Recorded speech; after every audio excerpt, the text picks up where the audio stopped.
Vice President Harris, Speaker Pelosi, Leader Schumer, Leader McConnell, Vice President Pence, my distinguished guests, my fellow Americans. This is America's day. This is democracy's day, a day of history and hope, of renewal and resolve. Through a crucible for the ages, America has been tested anew, and America has risen to the challenge. Today, we celebrate the triumph not of a candidate, but of a cause, the cause of democracy.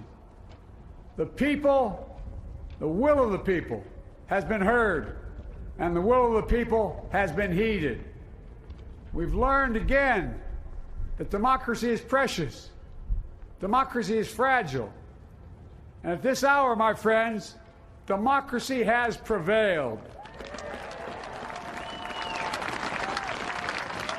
So now, on this hallowed ground where just a few days ago, violence sought to shake the Capitol's very foundation, we come together as one nation, under God, indivisible, to carry out the peaceful transfer of power as we have for more than 2 centuries. As we look ahead in our uniquely American way, restless, bold, optimistic, and set our sights on the nation we know we can be and we must be. I thank my predecessors of both parties for their presence here today. I thank them from the bottom of my heart. And I know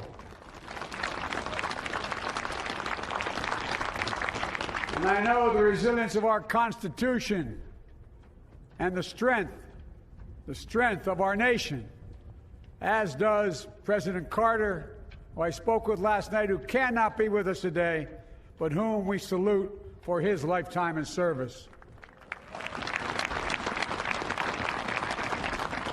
I've just taken the sacred oath each of those patriots have taken, the oath first sworn by George Washington. But the American story depends not on any one of us, not on some of us, but on all of us, on we, the people, who seek a more perfect union. This is a great nation. We are good people. And over the centuries, through storm and strife, in peace and in war, we've come so far. But we still have far to go. We'll press forward with speed and urgency, for we have much to do in this winter of peril and significant possibilities. Much to repair, much to restore, much to heal, much to build, and much to gain. Few people in our nation's history have been more challenged or found a time more challenging or difficult than the time we're in now. Once-in-a-century virus that silently stalks the country. It's taken as many lives in 1 year as America lost in all of World War II. Millions of jobs have been lost. Hundreds of thousands of businesses closed. A cry for racial justice, some 400 years in the making, moves us. The dream of justice for all will be deferred no longer. A cry for survival comes from the planet itself, a cry that can't be any more desperate or any more clear. And now, a rise of political extremism, white supremacy, domestic terrorism, that we must confront and we will defeat. To overcome these challenges, to restore the soul and secure the future of America, requires so much more than words. It requires the most elusive of all things in a democracy: unity. Unity. In another January, on New Year's Day in 1863, Abraham Lincoln signed the Emancipation Proclamation. When he put pen to paper, the president said, and I quote, "If my name ever goes down into history, It'll be for this act, and my whole soul is in it. My whole soul is in it. Today, on this January day, my whole soul is in this, bringing America together, uniting our people, uniting our nation. And I ask every American to join me in this cause.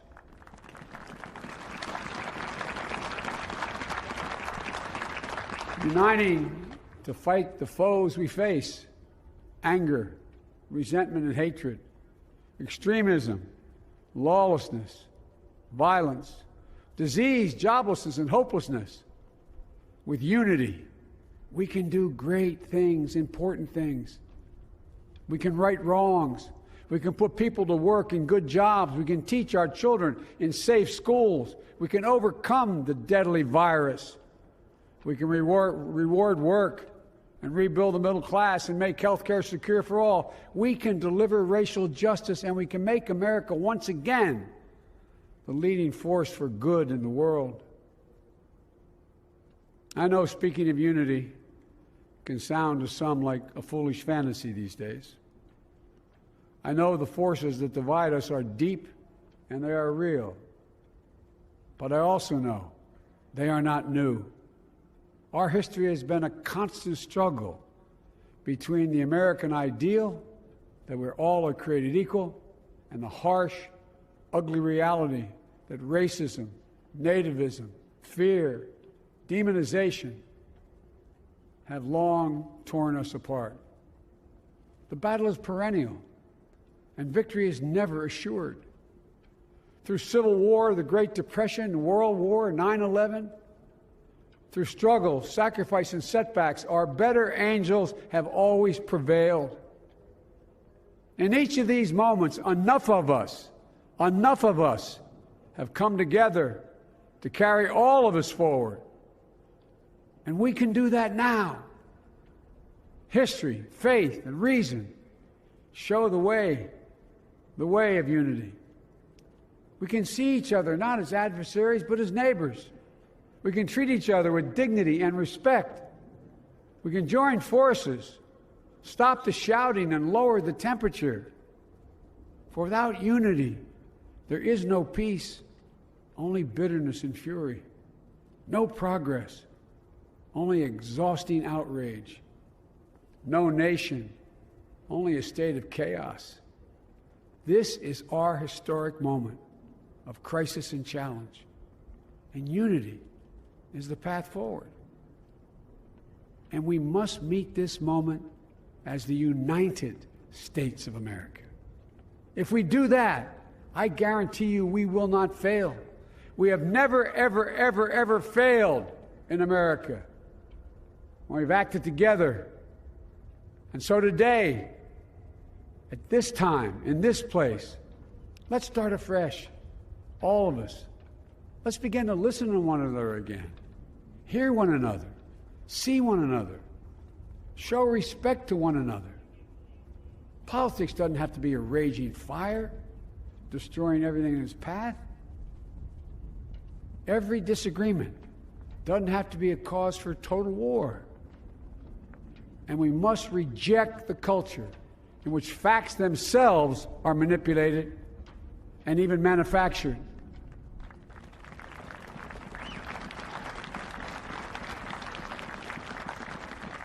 My fellow Americans, we have to be different than this. America has to be better than this. And I believe America is so much better than this. Just look around. Here we stand in the shadow of the Capitol Dome, as was mentioned earlier, completed amid the Civil War, when the Union itself was literally hanging in the balance. Yet we endured. We prevailed. Here we stand, looking out on the great mall where Dr. King spoke of his dream. Here we stand where 108 years ago, at another inaugural, thousands of protesters tried to block brave women marching for the right to vote. And today, we mark the swearing in of the first woman in American history elected to national office, Vice President Kamala Harris.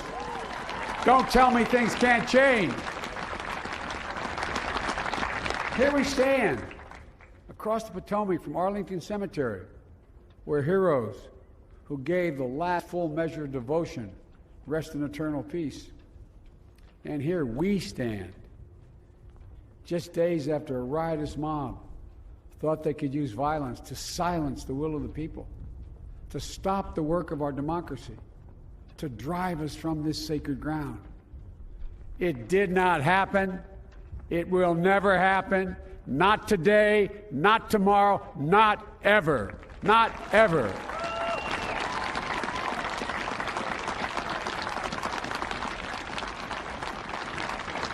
To all those who supported our campaign, I'm humbled by the faith you've placed in us.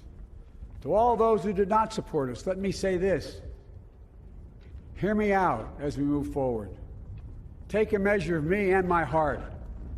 If you still disagree, so be it. That's democracy. That's America.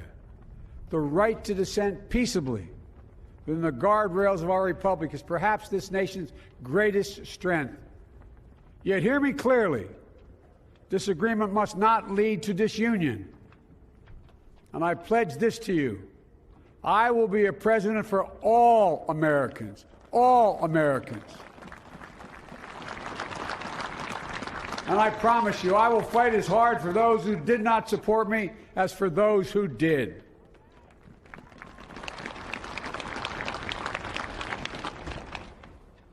Many centuries ago, St. Augustine, a saint of my church, wrote that a people was a multitude defined by the common objects of their love. Defined by the common objects of their love. What are the common objects we as Americans love that define us as Americans? I think we know.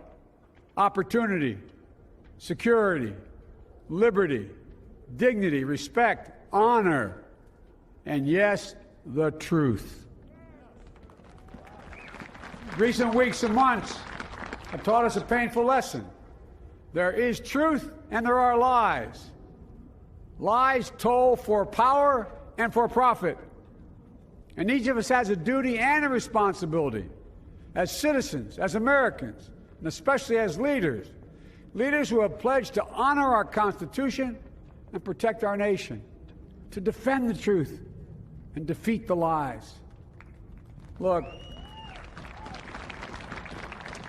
I understand that many of my fellow Americans view the future with fear and trepidation. I understand they worry about their jobs.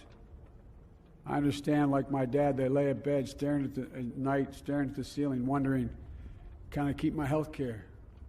Can I pay my mortgage? Thinking about their families, about what comes next. I promise you, I get it.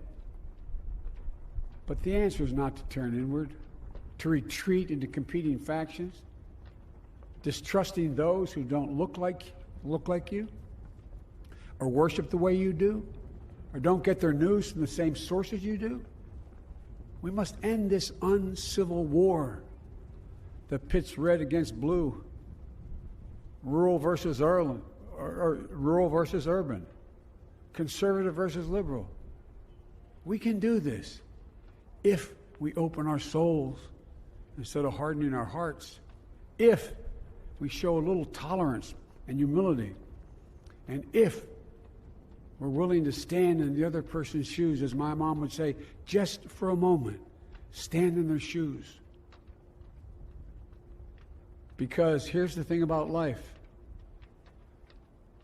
There's no accounting for what fate will deal you. Some days, when you need a hand. There are other days when we're called to lend a hand. That's how it has to be. That's what we do for one another. And if we are this way, our country will be stronger, more prosperous, more ready for the future. And we can still disagree. My fellow Americans, in the work ahead of us, we're going to need each other. We need all our strength to persevere through this dark winter. We're entering what may be the toughest and deadliest period of the virus. We must set aside politics and finally face this pandemic as one nation. One nation. And I promise you this, as the Bible says, weeping may endure for a night, but joy cometh in the morning. We will get through this together. Together. Look, folks, all my colleagues I serve with in the House and the Senate up here, we all understand the world is watching all of us today. So here's my message to those beyond our borders. America has been tested, and we've come out stronger for it. We will repair our alliances and engage with the world once again, not to meet yesterday's challenges, but today's and tomorrow's challenges. And we'll lead not merely by the example of our power, but by the power of our example.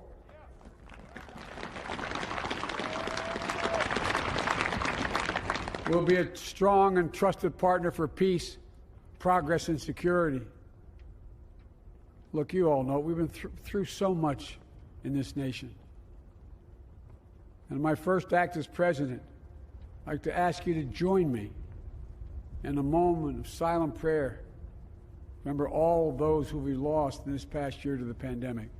Those 400,000 fellow Americans, moms, dads, husbands, wives, sons, daughters, friends, neighbors, and co-workers.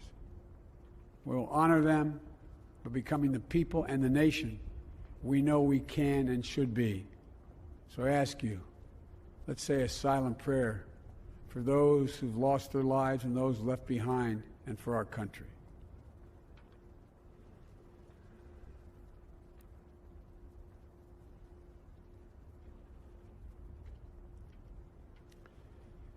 Amen. Folks, this is a time of testing. We face an attack on our democracy and on truth, a raging virus, growing inequity, the sting of systemic racism, a climate in crisis, America's role in the world. Any one of these would be enough to challenge us in profound ways.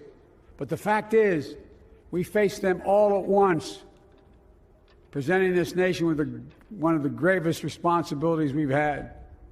Now we're going to be tested. Are we going to step up, all of us? It's time for boldness, for there's so much to do. And this is certain. I promise you, we will be judged, you and I, by how we resolve these cascading crises of our era. We will rise to the occasion is the question. Will we master this rare and difficult hour? Will we meet our obligations and pass along a new and better world to our children? I believe we must. I'm sure you do as well. I believe we will. And when we do, we'll write the next great chapter in the history of the United States of America, the American story. A story that might sound something like a song that means a lot to me. It's called American Anthem. There's one verse that stands out, at least for me, and it goes like this. The work and prayers of century have brought us to this day.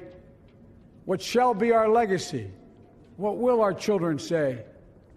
Let me know in my heart when my days are through. America, America, I gave my best to you. Let's us add our own work and prayers to the unfolding story of our great nation. If we do this, then when our days are through, our children and our children's children will say of us, they gave their best, they did their duty, they healed a broken land. My fellow Americans, I close the day where I began, with the sacred oath. Before God and all of you, I give you my word. I will always level with you. I will defend the Constitution. I'll defend our democracy. I'll defend America. And I'll give all of you keep everything I do in your service, thinking not of power, but of possibilities, not of personal interest, but the public good. And together we shall write an American story of hope, not fear, of unity, not division, of light, not darkness, a story of decency and dignity, love and healing, greatness and goodness. May this be the story that guides us, the story that inspires us, and the story that tells ages yet to come that we answered the call of history. We met the moment. Democracy and hope, truth and justice did not die on our watch but thrived. That America secured liberty at home and stood once again as a beacon to the world. That is what we owe our forebears, one another, and generation to follow. So, with purpose and resolve, we turn to those tasks of our time, sustained by faith, driven by conviction, and devoted to one another and the country we love with all our hearts. May God bless America, and may God protect our troops. Thank you, America.